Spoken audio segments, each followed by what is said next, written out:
Hinabol kami ng waiter. Like, isang pamilya na yung makakakain ito. Pero alam ko naman na wala talaga silang bidet. Yun talaga yung na-notice ko. Bakit may gap? Nakalagay kung ilan yung calories ng burger na to. Hindi included yung tax. Bigla lang silang mag-a-approach na, oh my God, your dress is so pretty. Magpa-fight back again na parang, pwede mo siyang ibalik.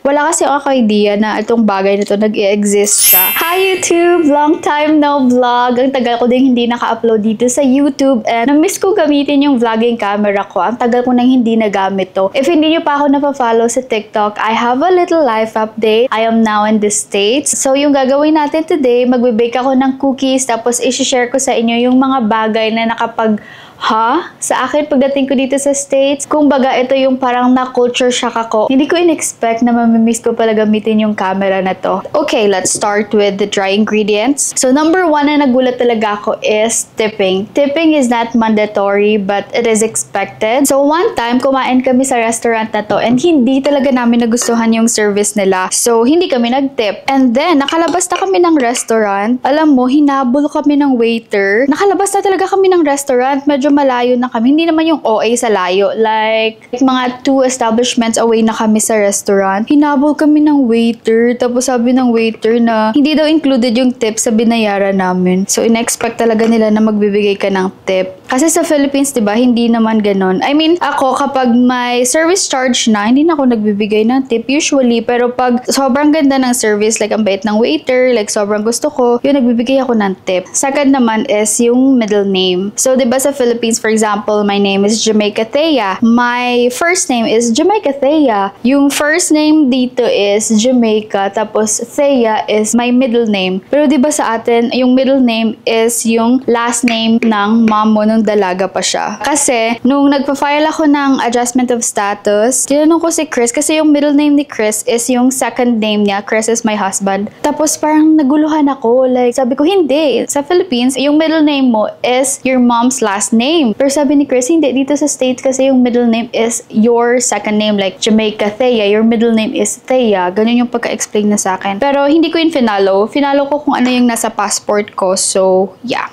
Kumain ako ng grapes kasi bigla akong nahilo. At pagdating ko dito sa States, kumain kami ni Chris pati ng in-laws ko sa isang diner. Tapos, umorder ako ng fries kasi akala ko yung parang maliit lang na fries, like appetizer, ganyan. Ganyan lang siya kalaki. So, aside sa fries na yun, nag-order pa ako ng meal talaga kasi syempre, yung flight ko from Philippines papunta dito, umabot siya ata ng 30 hours kasi from Bacolod to Manila, Manila to Qatar, and then Qatar to dito sa Dallas. So, pagdating ko dito, medyo gutom talaga ako. So, nag-order ako ng appetizer, which is french fries, and then nag-order din ako ng meal talaga. Pagbigay nila ng french fries sa akin, oh my God, ang laki! Ang laki ng food portioning nila dito. Doon talaga ako unang na-culture shock na, really? Ganito talaga kalaki. Akala ko kasi yung mga maliliit lang, katulad sa Philippines. Tapos, yung main course ko naman, ang laki din. Hindi ko siya naubos. Like, for me parang good for 3 na siya. Like, isang pamilya na yung makakakain ito. Ganun siya kalaki. And then, doon ko na-realize na, ito pala yung sinasabi nila na malaki talaga yung food portioning dito sa States. Tapos, isa pa, so may leftover akong natira, no? May ipapa-take out ko. Tapos, sumawag si Chris ng waiter. Tapos, akala ko, ibibigay niya yung food kasi nga for take out. Pero, nanghingi siya ng take-out box kasi kapag magte-take-out ka ng food mo, ikaw pala yung magpapack. Bibigyan ka lang nila ng take-out box. And then, ano pa ba? Self-checkout. Although, alam ko naman yung mga self-checkout na yan kasi nakikita ko sa mga vlogs ng mga content creator na fina-follow ko na dito sa States. So, may alam na ako. Pero, pag na-experience mo siya, ang fun niya. Oo, parang fantasy siya. Nung bata tayo, syempre naglalaro tayo ng bahay-bahayan or di kaya yung cashier-cashier tapos dahon pa yung mga pangbayad o di kaya yung cover ng candies. Diba ganyan? So, for me, na-enjoy ko talaga siya kasi parang fantasy siya. Wait lang guys, time purse muna kasi nahihilo ako. Kailangan ko ng sugar. And then, bidet. Chocolate. Tapos naalala ko yung bidet. Pero alam ko naman na wala talaga silang bidet. Kasi yung boss ko din before is, puti din siya. So, may idea na ako na ganun. Hindi nga common. Kain muna ako ng ice cream. Binili ito ni Chris kagabi sa Target. Tapos, speaking of bidet, sa mga public toilets nila dito, like sa malls, even sa mga restaurants, na-notice ko din na yung mga public CR nila, may may gap in between. Yun talaga yung na-notice ko. Bakit may gap? Parang ganito lang siya naman siya kalaki, makikita mo yung tao sa labas, tapos somehow makikita ka din ng tao sa loob. Eh ikaw, kapag may trauma ka, like me, so alam ko naman na all girls, no? Pero parang kasi nakikita nila ako sa loob, nakita ko din sila sa labas. Although, syempre hindi ka naman nila tinitingnan, pero hindi ko alam para saan yung gap ng CR. Ang sarap naman ito. Grabe yung calories nito. And speaking of calories, sa mga fast food restaurants dito, na-notice ko din na nakalagay talaga kung ilang calories yung isang meal na yun. For example, burger, tapos may smoothie, and fries. Nakalagay kung ilan yung calories ng burger na to, ng smoothie na to. Kahit sa ang restaurant, even sa McDonald's. Kasi sa atin, di ba, hindi naman common na nakalagay yung calories ng isang, say, burger o ng isang meal. Hindi tayo masyadong nagka-count ng calories siguro sa Philippines. Tapos, kapag bumili ka ng kahit ano dito, hindi included yung tax. For example, ice cream, let's say, $10. Tapos, pagdating mo sa counter, hindi $10 yung babayaran mo. Diyan sa Philippines, included na, diba, yung tax. So, parang mas easy pa ganun. Dito, $10.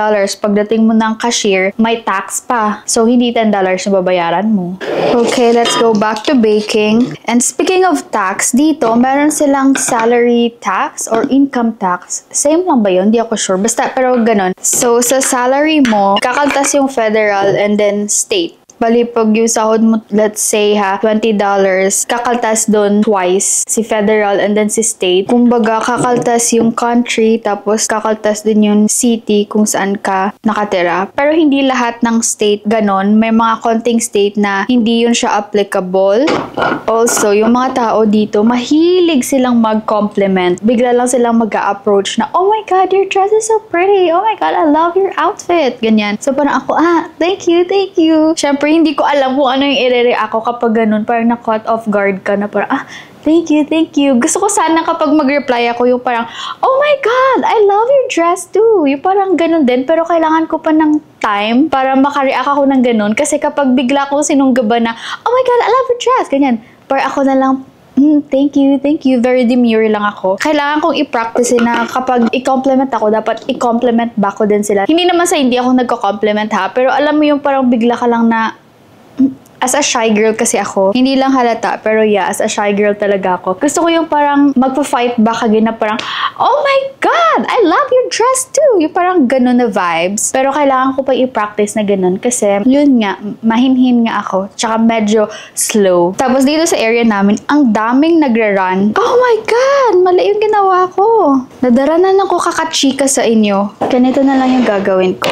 Asa na nga tayo? Yung mga tao dito, yun nga, mahilig sila mag-run. Kasi ako, diba, nag-run din ako. Pero hindi naman yung pang marathon. Kasi hindi ko pa kaya. And hindi ko alam if makaka-run ako ng marathon. Pero yun, yung mga moms, lalo na dito sa area namin. Kasi mayroon ditong strip mall. So doon, every morning, pag nagta-10K steps ako, nagwa-walking ako, or nagra-run, may mga mommy na nagra-run sila. Tapos dala-dala nila yung baby nilang naka-stroller. Ang fun nila tingnan. Tapos may isang area doon na yun yung meeting point nila. Tapos nagwo-workout sila kasama yung baby nila. Yung baby nasa stroller lang. Tapos dito sila parang nagzuzumba. Na-enjoy ko siya kasi syempre, parang siyang movie. Yung mga ganong scenario. Syempre sa movie ko lang naman dati nakikita yun. Even yung mga houses, yung buong setup. I promise to be more active here on YouTube. Wait, I will see you kapag natapos ko na to. Okay, we are back. Ito na lang yung natira kasi buo-buo na siya. Okay, ano pa bang mga culture shock? Yung pwede kang mag-return ng mga items like sa Sephora or kahit saan actually, kahit sa mga H&M, Zara. Pwede kang mag-return ng items sa Sephora kahit na na-open mo na siya and nagamit mo na. Pero hindi naman yung OA sa gamit sis, like kalahati ng foundation ginamit mo tsaka mo siya i-return. Hindi naman ganung level. Ako like binuksan ko siya tapos hindi pala match yung foundation na nabili ko. Kahit kasi sa Sephora meron silang color match parang sa cellphone tapos scan nila yung face mo. Tapos doon malalaman kung ano yung shade mo. Hold on. See, nakakalimutan ko yung mga steps. So, ayun nga. Sa Sephora, pwede kang magbalik ng items. Basta hindi naman yung sagad na sagad mo siyang ginamit tapos ibabalik mo siya. Hindi naman ganung level. Ako yung mga items na binalik ko, ginamit ko siya one time tapos hindi ko siya nagustuhan. And syempre, chinecheck din. Shit, hindi talaga ako pwede mag-cooking show. Tapos sa mga damit naman, as long as may tag pa siya, pwede mo siyang ibalik. Pero hindi naman yung ibabalik mo siya after 2 years. Hindi naman ganong level, sis. I think within 30 days, yung iba 14 days. Hindi talaga ako makamultitask, guys. Kailangan ko talaga mag-focus lang sa isang bagay kapag may ginagawa ko. Like for example, ganito, kapag mag-chika ako, kailangan ko talaga nakafocus sa chikahan lang. Ako kasi, yung struggle ko kasi, or yung isa sa mga weaknesses ko is paano mag-explain. So, by doing this, parang pinapractice ko yung sarili ko paano mag-explain. Kasi feeling ko talaga, I know na-mention ko na to ilang beses, hindi ako magaling na storyteller. Feeling ko hindi ko napapa-imagine sa'yo yung gusto kong sabihin. Di ba yung ibang tao, magaling silang magkwento. Like, napapa-imagine nila sa'yo yung mga kinukwento nila. Ako, feeling ko, hindi ako ganun. Yun yung isa sa mga weaknesses ko. Like, nafe-feel ko siya ng super intense, pero hindi ko siya kayang i-explain. Gusto ko nga mag-podcast para ma-practice ko yung communication kineme. Patapos na tayo. Mabilis na talagang gumawa ng cookies. Nagulat din ako na ganun lang pala siya kabilis. And speaking of cookies, na-try ko na pala yung crumble cookies. Yung first na try ko, depende kasi yung flavor nila per week. Pero nung week na tinry ko siya, ilang flavors yung meron sila or ilang cookies? Like 6, 7 ata or 8 na iba't ibang cookies. Yun yung flavors of the week. Nung time ko, masarap naman siya pero hindi lahat nagustuhan ko. And nung bumalik ako the following month, syempre ibang flavor na naman, hindi ko na siya nagustuhan. Yeah, kahit yung kay yung kay Olivia Rodrigo na cookie, hindi ko siya nagustuhan yung flavor niya. Sure na ba na wala na akong nakalimutan? Sa mga banks, sa Philippines, may mga banks naman, di ba, na pwede ka na mag-deposit sa labas kasi meron ng machine. Very convenient yun kasi syempre hindi mo na kailangan pumasok tapos sa loob pa naman ng bank, sobrang haba pa naman ng pila tapos ang tagal pa umusa. Dito, kahit kahit check deposit, hindi mo na kailangan pumasok ng bank. Parang wala na nga pumapasok ng bank. Mo na lang siya, drive-thru. Parang nagde-deposit ka lang ng cash pero check yung ide-deposit mo. Tapos, after few minutes, nag-appear na siya agad sa sa account mo. Mahilig kasi sila dito sa mabilis. And then, grabe din sila magpa-deals dito. Like, sa mga fast food. Basta gumamit ka lang ng app nila. Madami silang deals. Like, for example, sa McDonald's, free fries Friday nung nakaraan. Tapos, sa next purchase mo, may pakulo na naman sila. Tapos, yun nga, yung mga coupon-coupon na yan. And then, Halloween. Parang yung Halloween dito, same lang din naman sa Boracay. Although, syempre, kapag November 1, pupunta diba sa mga graves. Yung Halloween nila dito, hindi sila pupunta ng cemetery. It's more of parties and costume. Ganun naman yung atake nila dito. Pero October 31. Tapos one time, pumunta kami sa Best Buy. Wala kasi ako idea na itong bagay na to nag-i-exist siya. Price matching. So, for example, pumunta kami sa Best Buy. Ano nga yung binili namin? Memory card. Oo. Para sa camera ko. Tapos, tinanong lang ni Chris if nagpa-price match ba sila sa eBay. eBay or Amazon. I think Amazon pala, sorry. Kung ano yung price sa Amazon, i-match nila. Basta, hindi siya third party. Kasi check naman nila if direct ba talaga sa Amazon. Kapag reseller, hindi sila nagpa-price match. And pagdating ko dito, tsaka nakastay na ako ng mga 1 month na siguro, doon na-realize ko na yung country na to, it's very diverse. Yun talaga yung na-realize ko. Kasi ang daming iba't ibang lahi. Parang lahat ng lahi dito mo makikita. Kaya fun siya sa madaming options ng food, iba't ibang cuisine. Tapos, nag-celebrate sila, for example, Filipino month, tapos ibang lahi na naman na months, yung ganun. So, parang ka talaga, ma-educate ka. So, uso din dito magbigay ng mga birthday card or wedding card, especially birthday card. Nakakita ko sa kanila ni Chris. Yun, kapag birthday, hilig sila magbigay ng birthday card. Kapag birthday card, naaalala ko kasi parating meme or yung video sa TikTok na bibigyan ka ng birthday card, tapos hindi mo in-expect na may pera pala sa loob.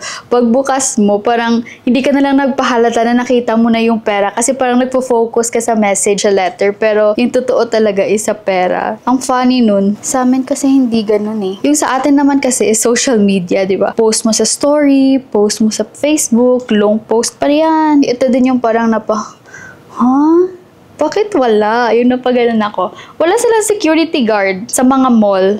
What? Makakapasok ako na hindi chine-check yung bag? Grabe naman. Ganyan yung feeling ko. Wala silang security guard, amazeballs. Pero sa Zara, na-notice ko lang, may guy sa may entrance exit. Nakatayo lang siya na gano'n. Pero hindi naman siya yung nasa yung nasa entrance mismo. Dito lang siya sa gilid. Tapos sinitingnan niya lang kung sino yung papasok, sino yung lalabas. Pero hindi yung i-check yung bag mo. Hindi gano'n. Like, nandiyan na siya sa gilid, nakatayo. Sa Zara lang, pero sa main entrance exit ng mall, wala akong nakita. Very pet-friendly yung mga malls nila dito. Yung struggle ko kasi before kay Lulu, every time lalabas kami, yung Grub kasi, bawal sila mag-accept ng dog, diba? Ilang beses akong na-reject dahil dyan. Kahit na naka-diaper siya, yung iba pumapayag naman kasi yung ibang drivers, mayroon din silang dog. Hindi problem sa kanila, pero yung iba, hindi sila nag-aalaw. Kasi hindi daw si Grab nag-aalaw ng dog. Pero dito, sa mga mall, very pet-friendly sila. Like, yung dog hindi kailangan mag-diaper. Kasi dito, mahilig din sila sa dogs. Winowalk nila parati yung mga dogs nila. So, dito sa area namin, may makikita kang parang siyang stand. Tapos, doon nakalagay yung poo bags. Tapos, kuha ka lang, free lang siya. Okay, and then maglalagay na ako ng chocolate chip dito sa taas. Tapos, lately ko lang din nalaman na each state pala has its own flag. May sarili lang silang flag. Hindi ko alam para saan. Ang laki din kasi ng Amerika. Alam ko na malaki yung states, pero hindi ko siya na-realize na